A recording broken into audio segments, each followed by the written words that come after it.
I'm going to be offering some information that, even if it's not new to you, might be a good reminder or may even be new to you. First of all, let me get a feel for the audience. How many of you currently are blogging or consider themselves bloggers, even if it's part-time? Okay, excellent. How many people have an intention to start a blog? How many people are at the wrong meeting? There we go. There we go. All right, so quickly, you can tweet me at Bess_Auer or at FLBlogCon. We've been doing the Florida Blogger and Social Media Conference for the last few years. It's grown into one of the largest one-day conferences in the Southeast. My rest of the year job is with Florida Swim Network. That's my other blog. I run that with my husband. He's a swim coach, and so we live stream swim meets across the state of Florida, as well as covering competitive swimming. So I'll be using both of those kind of as my test cases as we go through. So you have a blog. You're all excited. Now you got to get people to read it. We all know that. Just because you put a blog post up doesn't mean anybody is going to read it whatsoever. So you go to the experts and they tell you, well, you need to use SEO, Facebook, Twitter, Instagram, Pinterest, Reddit, everything else that's out there. But the one that gets talked about the least is the one that I think is probably the most effective, especially if you're a new blogger, to driving traffic to your blog. And that's the magic question marks right there. And that is building your community offline. Get away from your blog, get off of WordPress, go out and meet some people. Tell them you have a blog, and hopefully they'll go on and look at it. Go to meetups like this. Go to blogging conferences. There are tons of Facebook groups you can join to go meet people. Find people who are interested in what you talk about and get them to go to that. How many people can afford to go to a meeting every night? Really? You guys are good. I can't. My son and husband would kill me. Of course, they're eating out tonight, so they're not so mad at me. So I'm going to give you some easy ways to keep that people-to-people interaction going. See what I did there? Like that? I have one more pen. No, actually, no, that was it. The drive, the traffic, never mind. So I came up with 7 ways, 7 tools that you can use sitting at your computer as well as getting out in the community to build your community. And it's that community that's going to help foster the traffic to your website. First one's photos. Raise your hand if you put a photo on your blog. Keep it up if you tweeted a photo. How many people are on Twitter? Okay. Instagram? What am I missing? Flickr? Tumblr. Well, that's a blog. Pinterest. All right, so photos. See, I told you I take a lot of selfies there. So I'm going to use Monica Stone. She blogs at the Yogi Movement. She loves yoga. She teaches yoga classes. She started a blog. She's a relatively new blogger.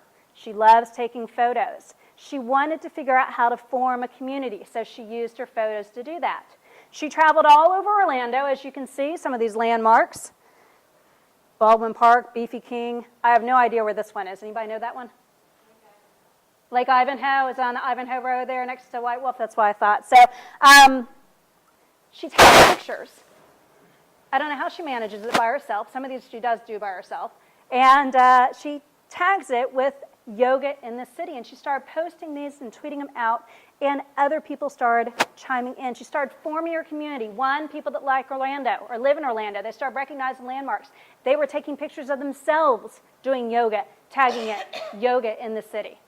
And so she started forming her community, people that like yoga, people that like Orlando. It was a strong base for the start her community.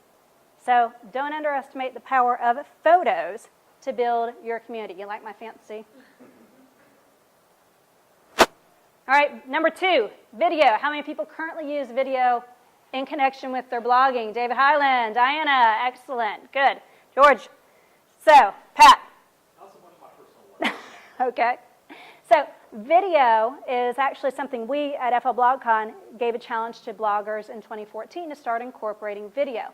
It's not hard to do. You can be very, very fancy, or you can be very, very simple. So if you want to be very, very simple, you want to get a Makayama mount. Anybody have one? Anybody seen one? Yeah, that's the brand. Go to Amazon, Google it, you'll find it. It's not very expensive. You can get it for a regular old iPad like my husband has, a mini like I have. I think they even have come out with iPhone mounts now. The cool thing about it is that you can put, we usually have a light here. You can have an adjustable lens there. You can put a microphone on the side, and you can do all this really cool stuff, and it's not expensive. And it takes a great video. In fact, we use it with Florida Swim Network. We took it to the Olympic trials back in 2012. So my husband flies out to Oklahoma, where the Olympic trials were. Not Oklahoma, Nebraska, sorry. No, Indianapolis, sorry. One of those Midwestern states. So Indianapolis, and he has his little tripod with the little Makayama mount. He's walking around, and he's setting it down. He's in the press lines right next to Sports Illustrated and ESPN and Swimming World Magazine and FINA and all these big news outlets that were covering NBC Sports. They had their big old cameras there, and there were journalists and stuff. And my husband, of course, felt like this little geek walking around, setting the little tripod down. The thing was, I was sitting back home because we couldn't both afford to fly out to Indianapolis at the time. He was taking the video, getting the interviews with Brian Lochte, with Michael Phelps. He was, within 5 minutes of finishing that interview, emailing it back to me, and I would post it on Facebook within 5 minutes of it being done. It was huge. In fact, some of the other news outlets started noticing Florida Swim Network was getting it up pretty darn quick. Swimming World, they messaged me through Facebook. How are y'all getting videos up that quickly? I'm like, I'll never tell. Of course, they had people on site to know that, so when we next go to World Championships, there were a few more people with that little dorky iPod mount using that. So actually, it's starting to be used more often. And if you don't think it takes quality video, as I'm sure David Hyland is probably saying, oh, but you can't get great video at that. You can. You all know that it films in high def, especially if you have that tripod holding it still. So we use GoPros, like everybody else, because they're uber cool. But we also use iPhones, and actually, for a client, we got paid very well to create a video for them.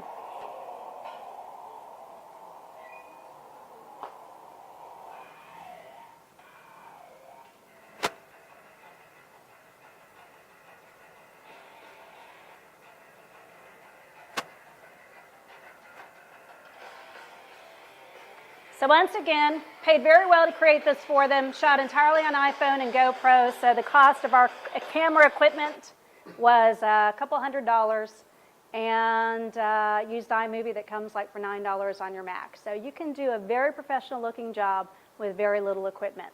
Now, back to building the community. And some of you may have seen this. If you came to the forum that we did back in January, my apologies. But I'm going to show this real quick because I'm talking about building community and how you can use these tools to build community. Well, we had an episode in our house. Anybody with kids and pets know that you sometimes have those moments. I grabbed the iPhone, and of course I'm live tweeting the episode.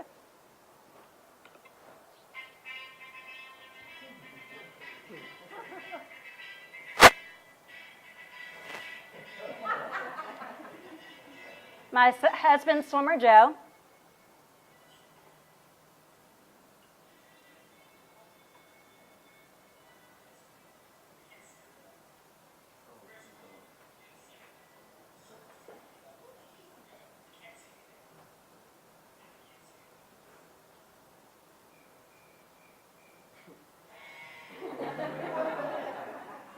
So I, of course, am live tweeting, as any person would do that's addicted to Twitter.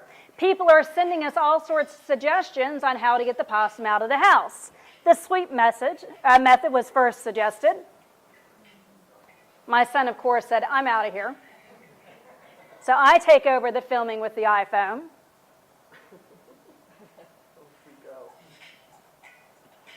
And of course, I'm sitting on the couch with my feet up high, giggling the whole time.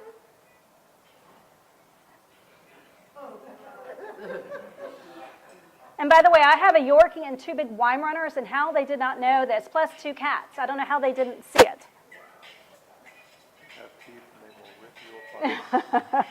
Thus, we were keeping our distance.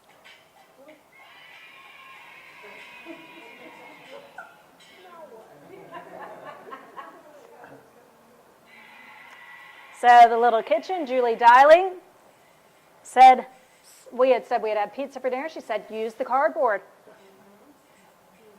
So building my community while live tweeting this, and then when we posted the video, I mean, nobody else would really watch this except if I were tweeting about it. So I'm building that community of people that then want to tune in and watch it. You're acting as a consultant. Yes. Watch the tail.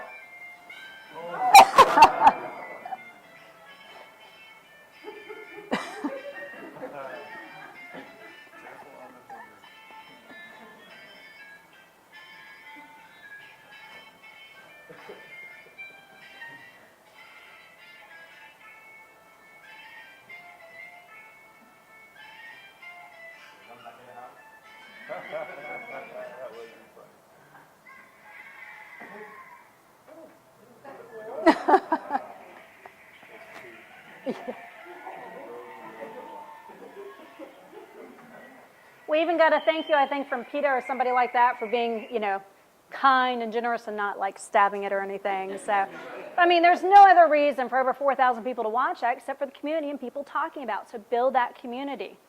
Any recipes for pasta? No. So live streaming. Anybody do live streaming in here? Oh, sorry, I got to get back. Live streaming. David? No? No. Guys, live streaming. I have in the past. Yes, you have. I know you have. I forgot to do it today. Ah. So live streaming is one of my favorite tools. It's what we do with Florida Swim Network. We live stream swim meets. And this is why it's so cool. First of all, this was Orlando Live. Used to be produced at Full Sail University under Concrete Lines. It was a great one. I don't think it's still, David, it's not still around, is it? Do you know? I don't believe it is.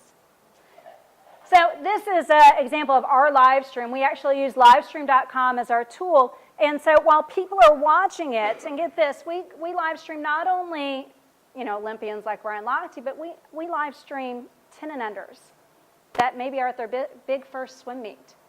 And Grandma in Wisconsin will tune in and watch. And Grandma in Wisconsin will say, can you tell me what heat little Timmy's in? And we're able to answer that. They'll say, can you give a shout out for my granddaughter Janice when she's swimming the 50 free? We'll have coaches that will be tuning in from the Caribbean because their swimmers are swimming here. We one time had a coach from an American school in China.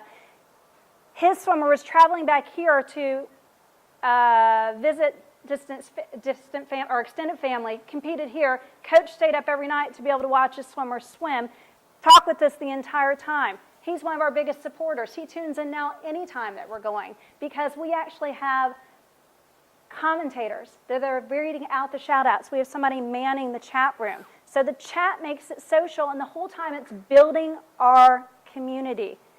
I get very irritated when I see live streams that don't have chats. Live streaming is not television. Yes?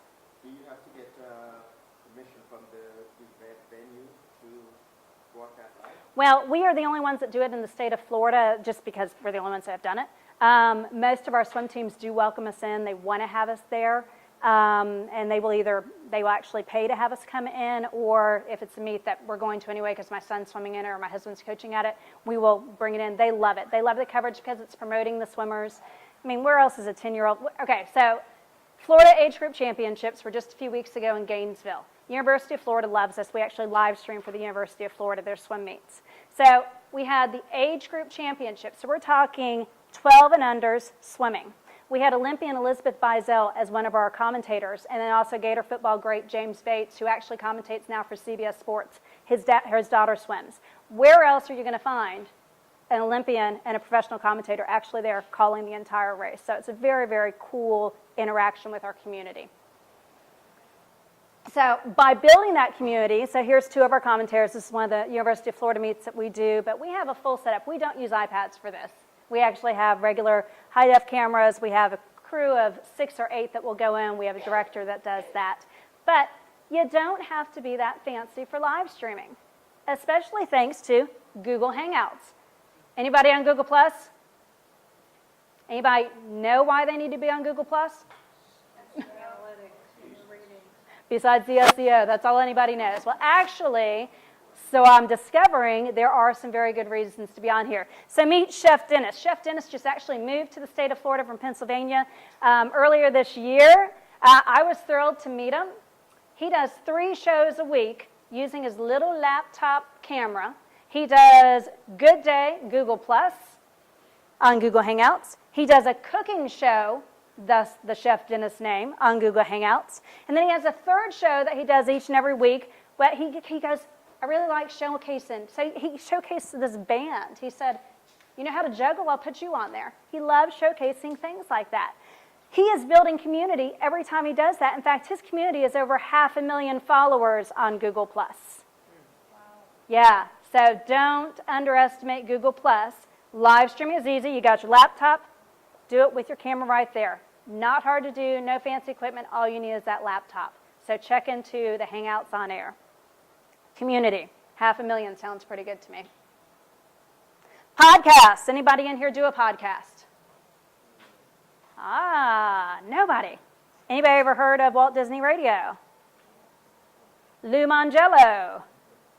That's Lou Mangello. He does Walt Disney World Radio. He has over 1 million downloads a month of his podcast. Over 1 million a month of his podcast. He was an attorney living in New York. He hated the billable hours. He said, forget this, packed up the family, moved to Orlando, and every day now he works the happiest place on earth. He works for himself. He bought the annual pass to Disney. He goes in. He does a podcast most days from Disney. And it's not just because it's Disney. Well, that helps. Everybody likes Disney, right? But there are other Disney podcasts that don't have near the downloads he has. His comes from the interactions, the community he builds offline. So, Walt Disney World Radio running team, hey guys, let's get together and run a race. Anybody that's in Orlando on September 15th, we're going to run this road race, come be part of my team. He's building that community. He does special events, Walt Disney World Radio. This one, I believe, was the Great Explorers or the Great Adventurers. Hey, everybody, I'm going to rent out this space. We're going to have people come in and talk about the adventures. I think he had like an Amelia Earhart impersonator and things like that. He's building the community away from his blog, and what he's doing is he's gaining all these new fans that then are going to come back to his blog, tune into his podcast, watch. He actually does live streams now. So that community he's building. He sells out cruise ships. He just got back from a cruise. I was so jealous seeing it. He's like, hey guys, want to take a cruise with me? Let's go on a cruise. We'll do a couple podcasts from the cruise. He sells out the cruise ships. That is power. That is the strength of community away from your blog. Build it in person, and they will follow you back to your website. Number 5, emails. Email marketing? Email marketing. Okay, so email marketing can be wonderful. In fact, was reading, and I'm trying to think whose blog it was recently, where this person had interviewed all these real big bloggers and said, if you had one tip that you could give to beginning bloggers, what would it be?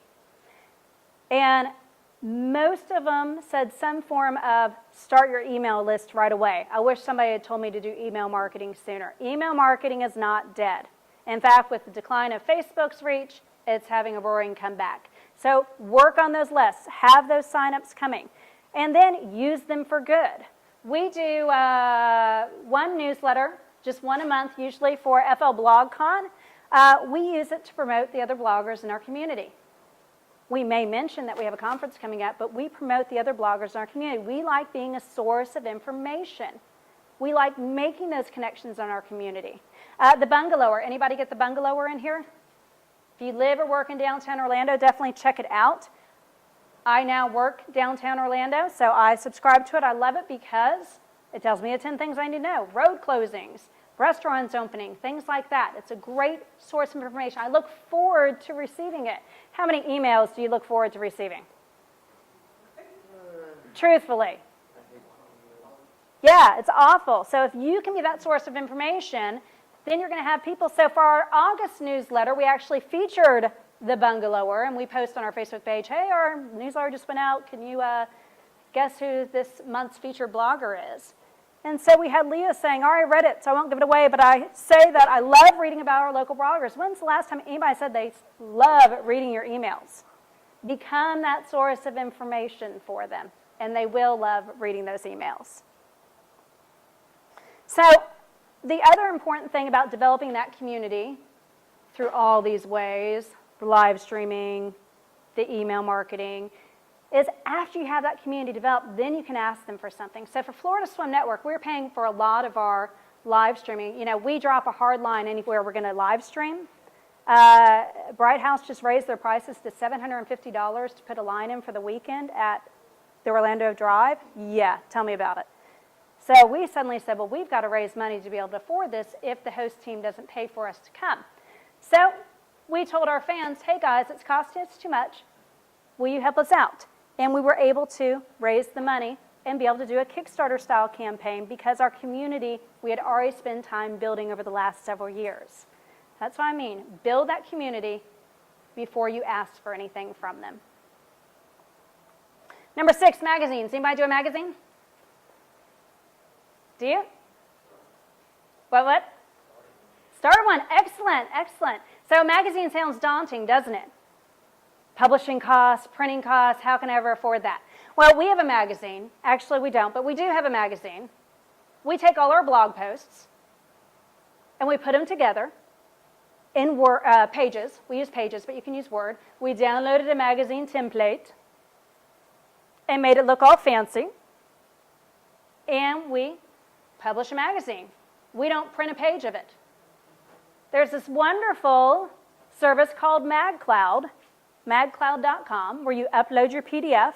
They stylize it and make it all that, and they put it in their store to sell. So I think I make $2 for every time some parent decides they want their kid because it's in the magazine and they order a print copy. So it's printing on demand. Otherwise, they can read it for free.